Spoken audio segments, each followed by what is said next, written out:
In a quiet corner of Surelair, a daughter's laughter is systematically replaced by the hollow ring of gold jewelry and the sharp click of high heels.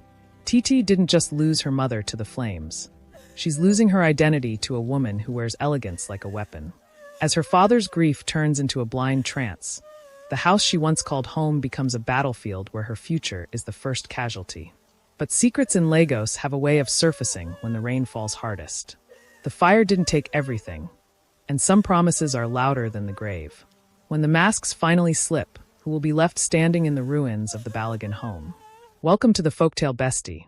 We are so glad to have you here in our community of story lovers. If you enjoyed this journey of betrayal and triumph, please subscribe to help our channel grow and never miss a new upload. We want to hear from you. Tell us in the comments, which country are you watching from today?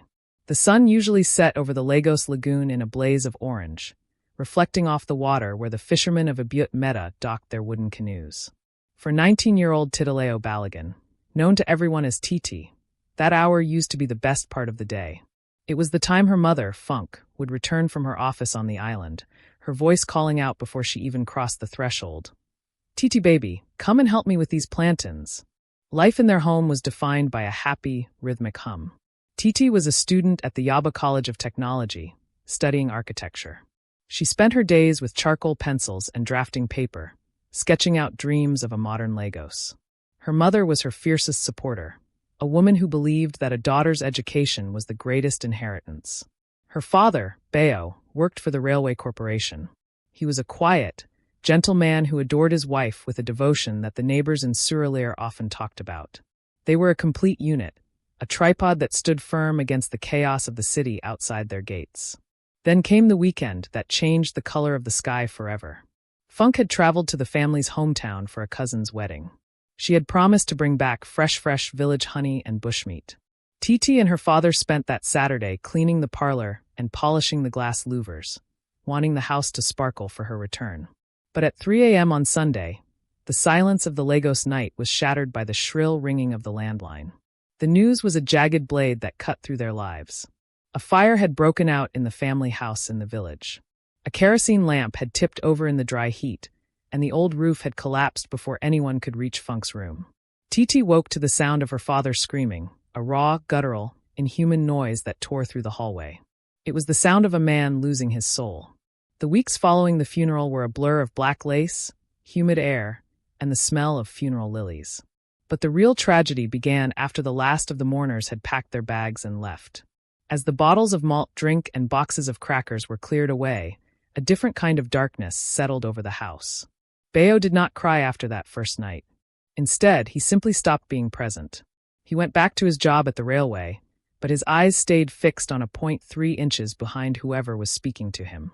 He would sit in his favorite brown armchair for hours, staring at a blank television screen, his hands resting limp on his knees. Titi tried with the desperation of a drowning person to bring him back. She would cook the jollof rice exactly the way her mother did, making sure to let the bottom burn just enough to get that smoky party flavor her father loved. She would bring her architectural drawings to him, spreading them out on the coffee table. "Look, Papa, I got in my studio design project," she would say, her voice trembling with the effort to sound normal. Beo would look at the intricate lines of the buildings, then look at her, and it was as if he were looking at a stranger. "That is good, Titi," he would mutter, his voice flat and dusty. "Your mother would have liked that." Then he would turn back to the empty air. Titi felt herself becoming a ghost alongside him. She was grieving too, her heart heavy with the loss of the woman who was her best friend, but there was no one left to hold her while she cried. She had to be the strong one, the one who made sure there was kerosene in the stove and that the bills were paid. She didn't know then that the smoke of Uninvited Meta hadn't just taken her mother. It had signaled the end of her life as a daughter. 6 months passed, and the house grew dusty and quiet, the laughter replaced by the clicking of the ceiling fan. Titi thought they were finally finding a way to survive the silence until one evening, Beo walked through the door with a woman. "Titi," he said, his voice flat and tired, not meeting her eyes. "This is Kemi. We are getting married next month." Titi stood in the kitchen doorway, a wooden spoon in her hand, unable to speak. Her mother's clothes were still in the wardrobe. Her mother's scent still lingered in the heavy curtains of the parlor. Yet, here was a stranger standing on their rug, looking around with a sharp, calculating gaze.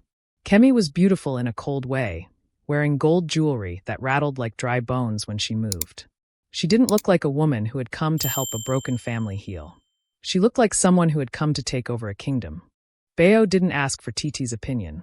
He didn't ask how she felt about a stranger stepping into her mother's shoes so soon. He just walked past her to his room, leaving Titi alone in the hallway with the woman who was about to dismantle her life piece by piece. As Kemi smiled at her, a smile that didn't reach her hard, bright eyes, Titi felt a chill that had nothing to do with the evening breeze. The invasion had begun. Kemi did not wait for the marriage certificate to be signed before she began marking her territory. In the weeks leading up to the ceremony, she became a constant fixture in the Surulaire house. She would arrive in the afternoons, her high heels clicking loudly on the compound cement, always carrying shopping bags from expensive boutiques on the island. Each time she entered, the comforting scent of the house, usually a mix of floor polish and the lingering ghost of funk spices, was drowned out by Kemi's heavy, suffocating designer perfume. She would walk through the parlor, touching the lace antimacassars on the chairs and the framed photographs on the wall with an expression of deep distaste.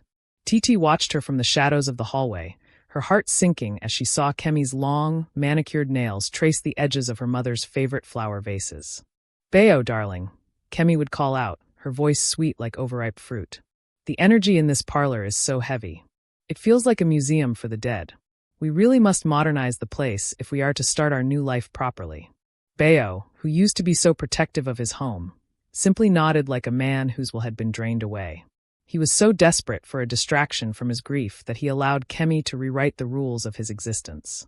Titi tried to speak up, to remind him that the heavy energy Kemi spoke of was actually the memories of the woman who had built the house with him.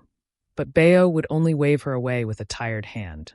The wedding at the Ikoyi registry was a cold, rushed affair. Titi stood at the back of the small room, her hands tucked into the pockets of a dress her mother had bought for her last Christmas. She watched her father, dressed in a stiff new suit Kemi had chosen, slide a gold band onto Kemi's finger. There was no celebration, no dancing, and no jollof rice shared with neighbors. Just a quiet drive back to Surulaire, where Kemi officially moved her trunk boxes into the master bedroom. The morning after the wedding, Titi was woken up by the sound of heavy furniture being dragged across the floor. She rushed to her father's room, thinking he was hurt, but she stopped dead at the doorway. Kemi was standing in the middle of the room, her hair tied back in a silk scarf, pointing a finger at two workmen. "Take that wardrobe out," Kemi commanded. "And those boxes in the corner. Everything must go to the backyard." Titi looked at the boxes. They were the Ghana Must-Go bags containing her mother's most precious things, her hand-woven osso oak, her church Bibles, and her collection of expensive head ties.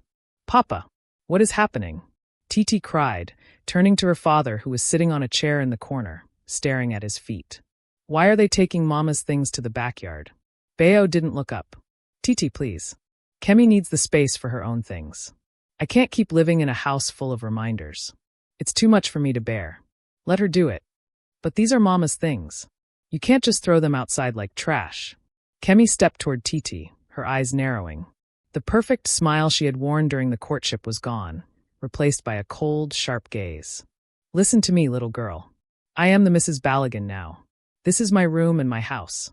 I will not sleep in a room that smells like a dead woman's perfumes and old memories. If you want these things so badly, go and pack them into your own small room, but they are leaving this space now." Titi spent the rest of the day dragging the heavy bags into her bedroom, her eyes stinging with tears. By evening, her mother's side of the master bedroom had been completely erased. In its place were Kemi's glass perfume bottles, her designer shoes, and a large vanity mirror that seemed to reflect only Kemi's ambition. Within a week, the invasion spread to the kitchen. Kemi declared that the old pots were unhygienic and began replacing them with new, shiny sets. She told Titi that since she was now a big girl and her father was a busy man, Titi would be responsible for all the heavy cleaning and the laundry. "A daughter should be useful, Titi," Kemi said, leaning against the kitchen counter while Titi scrubbed the floor. "Your mother clearly spoiled you, letting you spend all day with your pencils and drawings. In this house we work. You will wake up at 5 a.m. to sweep the compound and prepare breakfast before your father goes to the railway. It will build your character." Titi looked to her father for help, but Bayo had become a stranger. He ate the food Kemi prepared, listened to the music Kemi liked, and followed the schedule Kemi set. The house no longer smelled like home. It smelled like Kemi's perfume and bleach. Titi felt like a guest in her own life, a ghost haunted by the living. She didn't know then that this was only the beginning. The elegant invader had conquered the house. Now, she was moving to conquer Titi's future. The invasion of the house was bad enough, but the arrival of the reinforcements was what truly signaled the end of Titi's life as a daughter. 2 weeks after Kemi had taken over the master bedroom, she announced that her daughter, Blessing, would be moving in. "She has been staying with my sister in Acacia," Kemi said over breakfast, not bothering to look at Titi. "But a girl needs her mother. Besides, she is 22, a grown woman with a business mind. She will bring some life to this dull house." When Blessing arrived, she didn't come quietly. She arrived in a taxi that she made Bayo pay for, followed by 3 large suitcases. She stepped out wearing huge sunglasses and a wig that reached her waist, looking at the Surulaire compound as if she had stepped into a slum. She walked past Titi without a word, dropping her handbag on the floor for someone else to pick up. "Is this the room?" Blessing asked, standing in the doorway of the guest room, which was right next to Titi's. "It's a bit small, Mama, but I guess I can manage until we renovate." The renovation of the family dynamic began that very evening. Titi had spent hours in the hot kitchen pounding yam, sweating as the steam rose around her. When she finished setting the table, she went to wash her hands and returned to take her usual seat across from her father. But as she pulled out the chair, Kemi's hand shot out and rested firmly on the backrest. "Aha, Titi," Kemi said, her voice dripping with fake sweetness. "Not there today. Blessing needs to sit here. We have important matters to discuss regarding her fashion business, and she needs to be close to your father to show him the budget on her phone." Titi froze. "But this is where I always sit. Blessing can sit on the side." "Don't be difficult," Kemi snapped, her eyes flashing cold. "We need space. The table is crowded. Why don't you take your food to the kitchen? That plastic stool is there. Besides, it is easier for you to fetch water for us if you are already near the sink." Titi looked at her father, pleading with her eyes. She wanted him to say something, to tell Kemi that his daughter belonged at the table, not in the kitchen like a hired help. But Bayo was busy washing his hands in the bowl of water, staring intently at the suds. He didn't look up. He didn't speak. He just dried his hands and picked up his fork. Humiliation burned in Titi's chest like fire.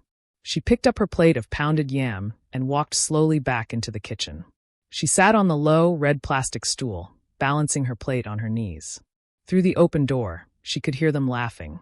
She heard Blessing complaining about the texture of the soup that Titi had made, and heard Kemi soothing her. She ate her dinner in silence, swallowing her tears along with the cold food.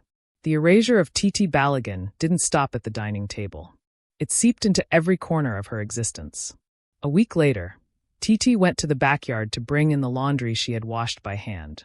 She was looking for her favorite Ankara dress, the one her mother had sewn for her matriculation. It was missing. She searched the lines, the baskets, and even her own room. Finally, she found it in the kitchen, crumpled in a corner, soaking up a spill of red palm oil. "Who did this?" Titi gasped, picking up the ruined fabric. Blessing walked in, popping gum loudly. She glanced at the dress and shrugged. "Oh, that old rag? I used it to wipe the floor. I spilled some oil while trying to fry plantain. The mop was too far away." "This is not a rag," Titi screamed, her hands shaking. "This is my matriculation dress. My mother made this for me." Blessing rolled her eyes. "Please stop shouting.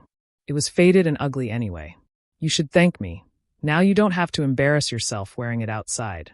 Titi stormed past her, running to the parlor where her father was reading a newspaper. "Papa, look. Look at what Blessing did. She used my best dress as a floor rag. You have to talk to her." Bayo lowered the newspaper slowly. He looked at the oil-stained dress, then at Titi's tear-streaked face. For a moment, Titi saw a flicker of the father he used to be, a flash of anger or recognition. But then Kemi walked in, placing a hand on Bayo's shoulder. "Bayo, honey," Kemi cooed. "Is Titi disturbing you again? I told her to be careful with her old clothes. She leaves them lying around everywhere." The light in Bayo's eyes died. He slumped back into the chair, the fight leaving him before it even began. "Titi," he said, his voice heavy with exhaustion. "It's just a dress. Kemi will buy you another one when things improve. Please, I have a headache." Don't make trouble for the new madam. Just manage with what you have. Don't make trouble. The words echoed in Titi's head. That was the moment she realized she was truly alone. Her father wasn't just grieving, he had surrendered. He had chosen his peace over her dignity. From that day on, Titi stopped fighting. She stopped sitting in the parlor. She stopped eating at the table. She moved through the house like a shadow, speaking only when spoken to. Her name, Titileo, which meant forever joyous, was no longer used. Kemi called her you. Blessing called her girl. And her father didn't call her anything at all. He just looked through her, as if she were already part of the furniture, invisible and silent. The slow erasure was almost complete. The silence that had settled over Titi in the dining room followed her into the weeks that came. But the world outside the Surulere compound did not stop turning. It was the height of the rainy season in Lagos, the time when the heavens opened up and turned the streets into rivers of brown water.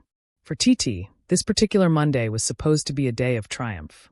It was submission day for her final year architectural project at Yabatek, a design for a low-cost community housing center she had dedicated to her mother's memory.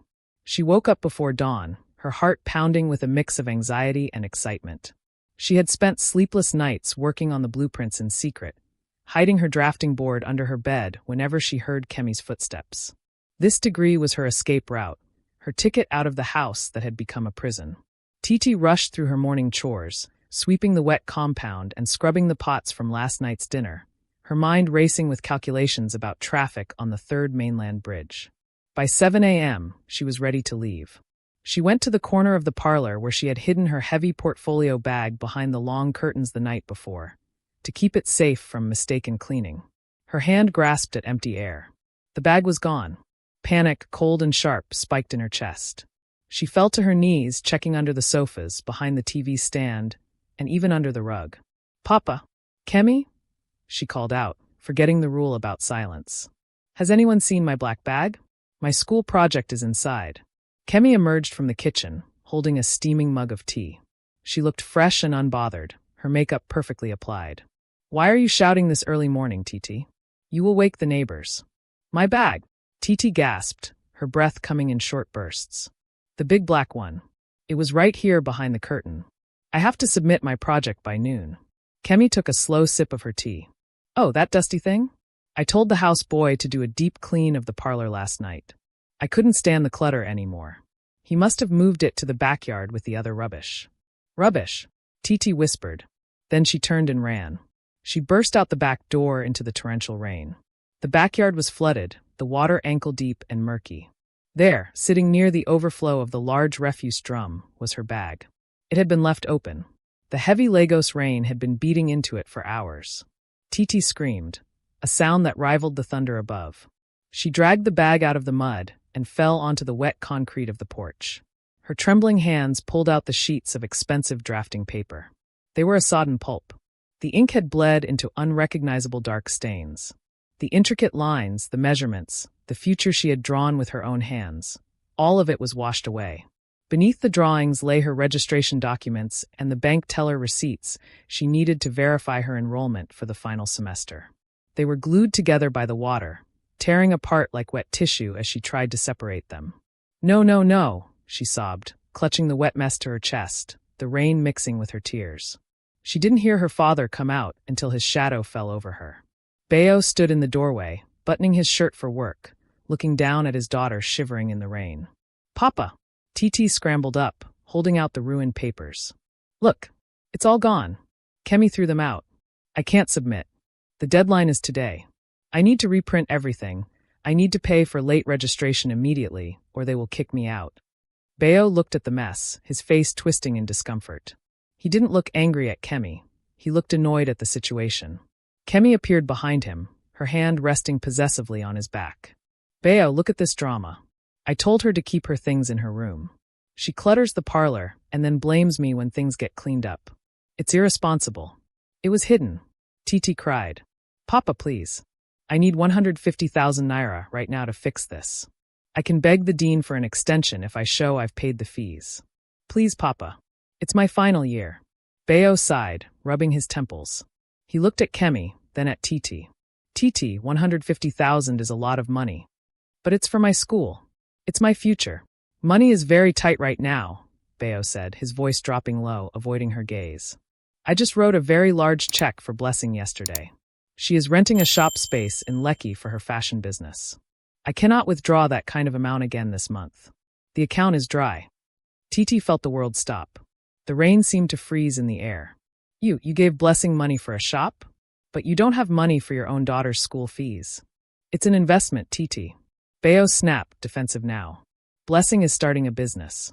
That brings money into the family. You're just studying.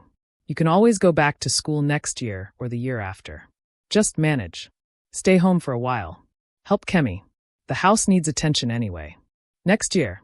Titi's voice broke. Papa, if I don't register now, I drop out. I lose everything. Then you drop out. Beo shouted, the guilt making him cruel. I am tired of this begging. I have provided a roof over your head and food in your belly. If that is not enough, then maybe you should find another father. He turned around, took Kemi's arm, and walked back inside, slamming the door against the rain. Titi stood there for a long time, the cold water soaking into her bones. She looked down at the pulp in her hands, the remains of the architect she wanted to be. Slowly, she let the papers drop into the mud. She didn't pick them up. That morning, Titi didn't go to Yabatek. She didn't go to the bank. She walked back inside the house, dripping wet, and past the closed door of the master bedroom where she heard Kemi laughing softly. She went to the kitchen, picked up the mop, and began to clean the muddy footprints she had made. The student was gone. The daughter was gone. In the silence of the house, with the sound of the rain drumming a funeral march on the roof, the transition was complete. She was just the girl who cleaned the floor. The demotion from daughter to servant was formalized exactly 3 days after Titi dropped out of Yabatek. She was sweeping the hallway, careful to avoid Blessing's new shoes scattered on the rug, when Kemi stopped her. Titi, Kemi said, checking her reflection in the hallway mirror. Blessing's business is expanding. She needs a proper workspace for her sewing machines and fabrics. Your room has the best light for that. Titi gripped the broom handle tighter. My room? But where will I sleep? Kemi waved a hand toward the back of the house, toward the detached building near the generator house. The boys' quarters is empty since the driver left. It's private. You won't be disturbing us when you wake up early for your chores. It's better for everyone. By sunset, Titi had moved.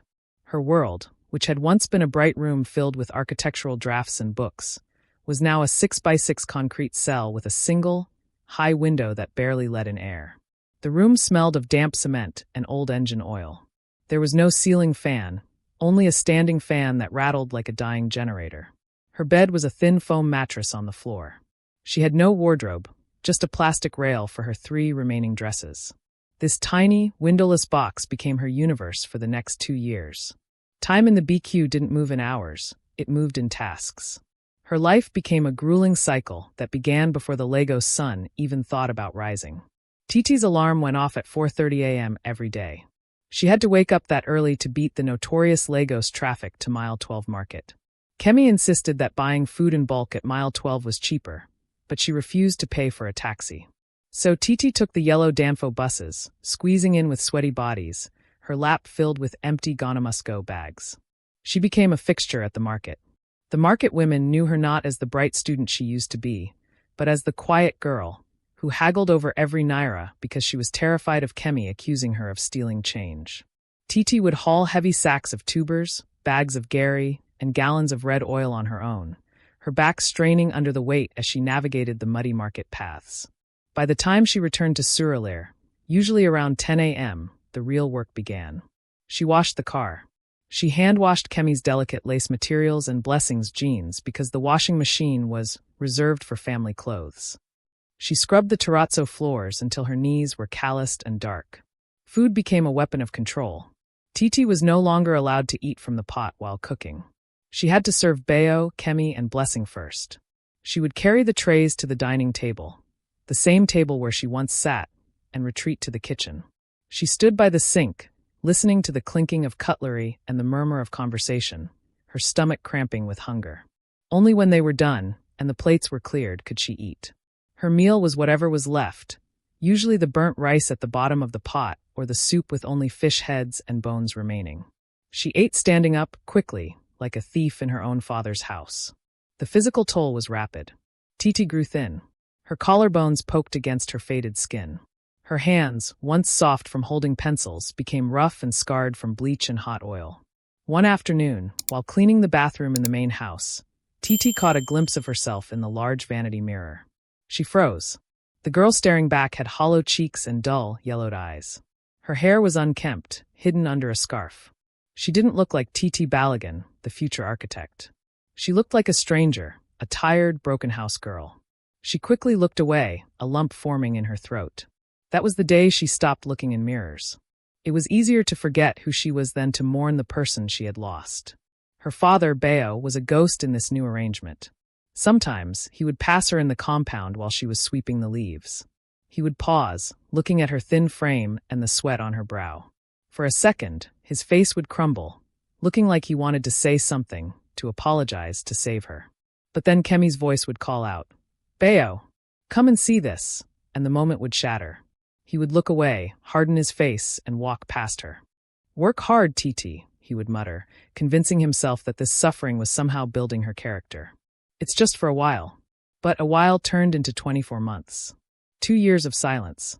2 years of the damp BQ walls closing in. 2 years of being invisible. Titi learned to make herself small, to move without sound, to speak only when asked a direct question. She thought this was how her life would end. In the back of a house in Surulere, forgotten by the world. She didn't know that the cycle was about to break. She didn't know that a visitor was coming who would see what her father refused to look at. The 2 years of quiet misery in the boys' quarters were suddenly shattered by a phone call that sent Kemi into a state of frantic energy. A man she referred to only as the big man, Chief Adelik, was coming to the house for dinner. Chief Adelik was a name that carried weight even in the loudest parts of Lagos. He was a titan of industry with a reputation for integrity and a bank account that could buy half of Victoria Island. "This is it, Blessing," Kemi screamed, clapping her hands as she paced the parlor. "The chief is looking for a wife for his eldest son, the one who just returned from London. If we play our cards right, you will leave this Surulere dust behind forever." For Titi, the visit didn't mean a potential marriage. It meant an escalation of her labor. The house had to be perfect. Kemi spent a fortune on new curtains and Italian leather chairs. But it was Titi who had to scrub the floorboards with a toothbrush to ensure not a speck of dust remained. She spent 2 days in the kitchen, her eyes stinging from peeling bags of onions and her fingers stained yellow from turmeric and curry. "Listen to me, you," Kemi said, cornering Titi in the kitchen on the afternoon of the visit. She poked a long, red-painted fingernail into Titi's shoulder. "When the chief arrives, you are to be a ghost. Do you hear me? You will wear that faded brown uniform I bought for the girl we had last year. Keep your head down. Do not look him in the eye. And above all, do not open your mouth to say a single word. If you embarrass us, you will sleep on the streets tonight." Titi nodded silently, her gaze fixed on the floor. She had learned that words were useless against Kemi. By 7 p.m., the compound was glowing with extra light bulbs. Beo was dressed in his best Igbata, looking nervous and out of place in his own home. Blessing was a vision of expensive excess, draped in heavy lace and enough gold jewelry to weigh down a small child. She sat on the sofa, practicing a refined accent she had heard on African magic movies. Then the heavy gates creaked open. A black, bulletproof SUV crawled into the compound, followed by a second car filled with security men. Chief Adelik stepped out. He was a tall, imposing man with a silver beard and eyes that seemed to see through walls. He didn't walk with the arrogance of most wealthy Lagosians. He moved with a quiet, grounded power. "Welcome, Chief. Welcome to our humble home." Kemi gushed, bowing so low she nearly touched the floor. As the party settled into the parlor, Titi began her performance as the invisible servant. She emerged from the kitchen carrying a silver tray laden with chilled bottles of water and glasses of fresh juice. She moved with the practiced stealth of someone who had spent 2 years trying not to be noticed. "Blessing, darling, why don't you tell the chief about your fashion empire?" Kemi prompted, her voice tinkling like glass. "Oh, it's just a small boutique in Lekki for now, Chief," Blessing said, batting her eyelashes. "I find that the Lagos elite really respond to my unique eye for design." Titi knelt to place a small bowl of spicy gizzard on the side table near the chief. As she leaned over, her sleeve pulled back, revealing a jagged scar on her wrist from a kitchen burn she had received months ago while frying Blessing's plantains. Chief Adelik wasn't looking at Blessing. He wasn't looking at the expensive new curtains. His sharp eyes were fixed on the girl on the floor. He watched the way she handled the tray, the grace in her movements that didn't match the ragged, oversized uniform she wore. He noticed the way she flinched when Kemi barked a command for more ice. "The girl," the chief said suddenly, his voice deep and resonant. The room went silent. Blessing stopped mid-sentence. "Oh, don't mind her, Chief," Kemi laughed nervously, waving a hand as if Titi were a fly. "She's just a local girl we took in out of charity. She's a bit slow, poor thing. Titi, go and bring the jollof rice." "Moo." Titi scrambled to her feet, her heart hammering against her ribs. She felt the chief's gaze burning into her back as she retreated toward the kitchen. She could feel the tension in the air changing. Kemi's marketing was failing, and for the first time in 2 years, Titi felt a flicker of something she thought was dead. Hope. But as she reached the safety of the kitchen, she remembered Kemi's threat. "Do not speak." She gripped the handles of the heavy rice pot until her knuckles turned white. She was a ghost, she reminded herself. And ghosts don't have voices. The tension in the parlor was thick enough to choke the air. Titi returned from the kitchen, the heavy ceramic bowl of smoky jollof rice balanced in her hands. She felt the weight of Chief Adelik's gaze, a physical pressure that made her footsteps feel heavy.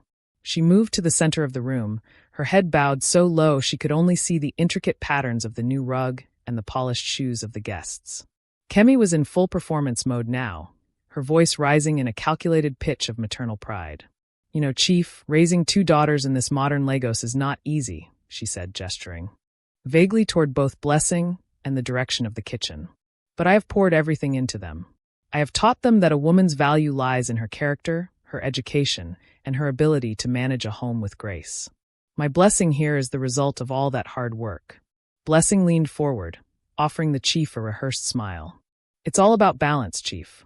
One must be a lady in the parlor and a boss in the boardroom." Chief Adelik did not smile back. He didn't even acknowledge the comment. Instead, he leaned back in the leather armchair, his eyes never leaving Titi as she placed the rice on the table. "And the other one?" he asked, his voice cutting through Kemi's chatter like a hot knife through butter. "Tell me about her." Kemi's laugh was brittle. "Oh, Chief, I told you already. That one is just a distant relative, a girl from the village we brought in to help. Her mother passed away, and out of the kindness of our hearts, we took her in. She's not quite like Blessing. She prefers the kitchen to the classroom." Titi flinched. The lie felt like a slap. She reached for the serving spoon, her hand trembling so violently that it clattered against the side of the bowl. "Is that so?" the chief murmured. He stood up slowly, his tall frame dominating the room. He ignored the plate Kemi was trying to hand him and walked toward Titi. Bayo shifted uncomfortably in his seat, his collar suddenly looking too tight. "Chief, please, let us eat while the food is hot. Titi, go and bring the dodo from the kitchen." "Stay," the chief commanded. The word was not loud, but it carried the weight of an iron rod. Titi froze. She felt the heat of the parlor, the smell of Kemi's perfume, and the suffocating silence that followed. The chief stepped closer, stopping only when he was a few feet away from her. "Look at me, child," he said softly. Titi hesitated, Kemi's threat about sleeping on the streets ringing in her ears. But there was something in the chief's voice, a kindness she hadn't heard in 2 years, that compelled her. She slowly lifted her chin. Her dull, tired eyes met his sharp, searching ones. For the first time in a long time, someone was truly looking at her, not as a tool or a nuisance, but as a human being. "You have your mother's eyes," the chief whispered, his expression shifting from curiosity to a deep, simmering anger. Kemi stood up, her face pale beneath her makeup. "Chief, really, this is most unusual. She is just a servant." "Quiet," the chief barked, turning a fierce look on Kemi that made her shrink back into the sofa.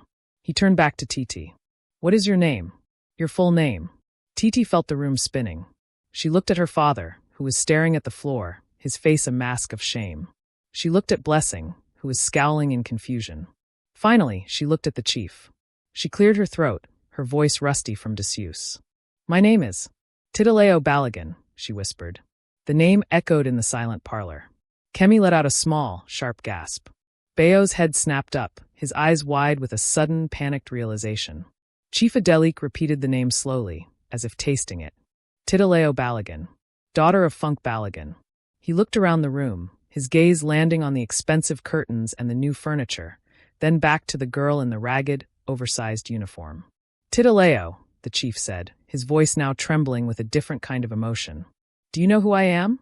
Titi shook her head, a single tear escaping and tracing a path through the dust on her cheek. "I have been looking for you for 2 years," he said, his voice dropping to a low, dangerous rumble as he turned to face Bayo. "And to find you like this, in your own father's house, treated like a dog in the home your mother built?" The room fell into a heavy, expectant silence. The market was over. The performance had ended. In the heart of Surulere, the truth had finally arrived for dinner, and it had a very long memory. The silence that followed Titi's name was so heavy it felt as if the walls of the Surulere house were closing in. Bayo looked as if he wanted the floor to swallow him whole, while Kemi sat frozen, her hand still hovering over her expensive lace wrapper. Chief Adelik didn't wait for them to recover. He reached into the inner pocket of his traditional agbada and pulled out a leather-bound folder. He didn't look like a guest anymore. He looked like a judge. "Your mother, Funk, was more than just an employee to me, Titi," the chief said, his voice softening as he looked at her. "She was my head of operations for 15 years. When my company was just a small office on the island, she was the one who stayed late, the one who made sure every contract was perfect. She was the brain behind my success." Titi's breath caught. She remembered her mother coming home tired but smiling, always talking about the chairman, but she never knew the depth of their bond. "The month before she traveled to the village, the month she died, she came to my office," the chief continued, his eyes now hardening as he turned toward Bayo. "She had a premonition. She told me, 'Chief, if anything happens to me, promise me you will look after my Titi. My husband is a good man, but he is weak. He won't know how to protect her from the world.' I laughed then. I told her she was being dramatic. But I gave her my word." He opened the folder and pulled out a document, slapping it onto the dining table right next to the bowl of jollof rice. "This is a bank statement for a trust fund. Funk saved a portion of her salary every single month for 20 years. It was never part of the family account. It was for Titi's education and her future alone. There is enough here to send her to any university in the world and buy her a house in Victoria Island." Bayo's eyes bulged. I didn't know. Funk never said." "She didn't tell you because she knew you wouldn't guard it," the chief roared, his voice shaking the glass louvers. "I have been looking for this girl for 2 years. I went to Yabatek, and they told me she dropped out. I came to this house 3 times, and each time, your madam here told me Titi had moved to the UK for studies. She told me the family was doing well and didn't need any interference." Kemi began to tremble. "Chief, it was a misunderstanding. I thought—" "Be quiet," the chief snapped. He turned back to Titi, his expression full of pain. "Titi, look at me. Your mother's spirit has not slept because of the way you are being treated. I want you to tell me, right now, in front of your father and this woman, what has been happening in this house? Why are you in a servant's uniform? Why is your skin like this?" Titi looked at her father. For 2 years, she had protected him with her silence. She had accepted the blows and the hunger, so he wouldn't have to face the truth. But as she looked at the bank statement, the proof that her mother was still reaching out from the grave to save her, the dam finally broke. "I haven't been in school for 2 years, Chief," Titi started, her voice shaking before it grew steady and sharp. "Kemi threw my final year projects in the trash during the rain. She told my father the house was cluttered, and he believed her. When I asked for money to re-register, Papa said things were too tight because he had to pay for Blessing's shop." She pointed toward the back of the house. "I don't live in my room anymore. Blessing took it for her sewing. I sleep in the BQ, on a mattress on the floor. I wake up at 5 a.m. to go to mile 12. If I don't finish the laundry, or if the food is not ready, I am not allowed to eat. I eat the scraps from their plates." Bayo let out a choked sob, covering his face with his hands. "Titi, I thought you were just helping. Kemi said you enjoyed the housework." "She is 19 years old, Bayo," the chief screamed, slamming his fist on the table. "An architecture student. Does she look like someone who enjoys scrubbing your toilets while your stepdaughter wears gold? You have failed your wife, and you have failed your blood." Titi stood tall, the weight of the invisible burden finally lifting. The secret was out. The abuse, the hunger, and the slow erasure were no longer hidden in the shadows of the Surulere house. The ghost of her mother's promise had arrived, and it was demanding justice. The silence that followed Titi's confession was not the heavy, suffocating kind she had grown used to. It was the silence before a storm. Bayo sat frozen, his hands still covering his face, but his chest was heaving. Every word Titi had spoken, the trash in the rain, the mattress on the floor, the scraps of food, acted like a hammer shattering the glass wall he had built around his heart to hide from his grief. Kemi, sensing the shift in the room, tried one last desperate move. She reached out to touch Bayo's arm, her voice a forced, trembling whisper. "Bayo, darling, she's exaggerating. You know how children can be when they are seeking attention. I only tried to give her structure." "Structure?" Bayo's voice came out as a low growl. He dropped his hands, and when he looked at Kemi, his eyes were no longer hollow. They were burning with a terrifying, lucid rage. He stood up so abruptly that his heavy wooden chair toppled over, crashing against the floor. "You called my daughter a servant in her own mother's house. You threw her life in the dustbin while I sat here like a dead man." He turned to Blessing, who was trying to hide her gold-clad wrists behind her back. "And you used her clothes to wipe the floor? You sat at this table and ate food she sweated to cook while she sat on a plastic stool in the kitchen." "Papa, it wasn't like that," Blessing stammered, her fake accent vanishing in her fear. "Get out," Bayo said, his voice terrifyingly calm. Kemi stood up, her face twisting into a mask of indignation. "Bayo, you can't be serious. After everything I've done for this home? After I brought life back into this graveyard?" "You didn't bring life," Bayo shouted, the sound echoing through the rafters of the house. "You brought a plague. You saw a man who was broken and a girl who was grieving, and you moved in like a vulture to pick at our bones. I was a fool. I was a coward. I let you turn my home into a prison for my own blood." He pointed a shaking finger toward the hallway. "Go to that room, the room that belongs to my daughter. Pack everything. Every shoe, every lace, every bottle of that suffocating perfume. I want you and your daughter out of this compound by daybreak. If I see your faces when the sun rises, I will call the police and the railway security to throw you onto the street." Kemi opened her mouth to argue, but Chief Adelik stepped forward, his presence a towering wall of authority. "I would do as he says, madam. I have enough evidence of the maltreatment of a minor and the diversion of family funds to ensure you spend a very long time explaining yourself to a judge. Take your gonna-must-go bags and vanish."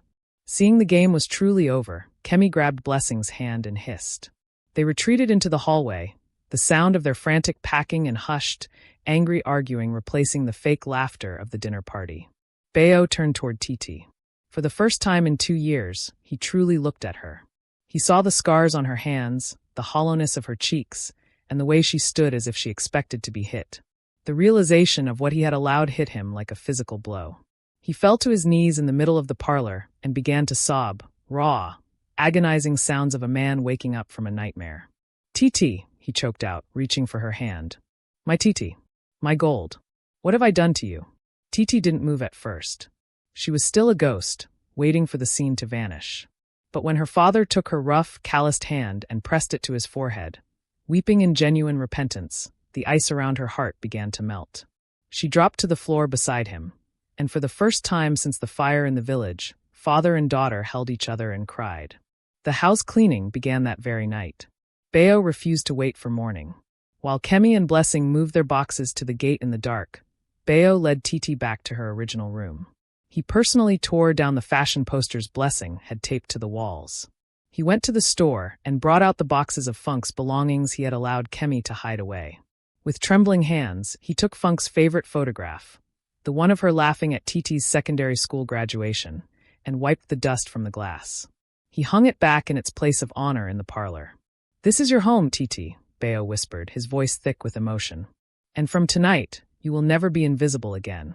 As the first light of dawn began to touch the Abut Meta horizon, the gates of the compound closed behind Kemi and Blessing for the last time. Inside, the house was quiet, but it was no longer empty. The scent of bleach was gone, replaced by the faint, lingering memory of peppermint and a father's promise to do better.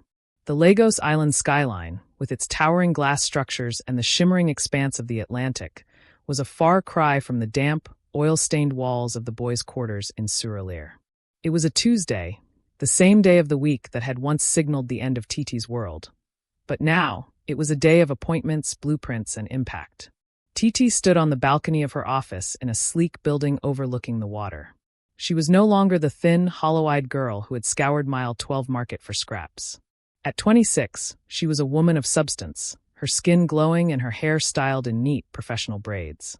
On the mahogany desk behind her lay her official license from the Architects Registration Council of Nigeria. She had finished her degree at Yabatech with the highest honors in her set, funded by the trust fund her mother had so meticulously built. But Titi had not used her degree just to build skyscrapers for the rich. Below her office sign was the logo of her NGO, the Funk Foundation. The foundation was her heart's work. It was a sanctuary and a school for young girls rescued from domestic servitude. The invisible ones who lived in the back rooms of wealthy homes, scrubbing floors and losing their futures. Titi knew their stories because she had lived them. Every month, she stood before a new intake of girls, showing them her own calloused palms as proof that a season of suffering did not have to be a lifetime sentence. "You are not the uniform you wear," she would tell them. "You are the dream you keep inside." Her success was not hers alone. Every Friday, Titi made her way to the Lagos Yacht Club for a standing lunch date. As she walked through the doors, the staff greeted her with the respect earned by a regular. Waiting at a table by the window was Chief Adelik.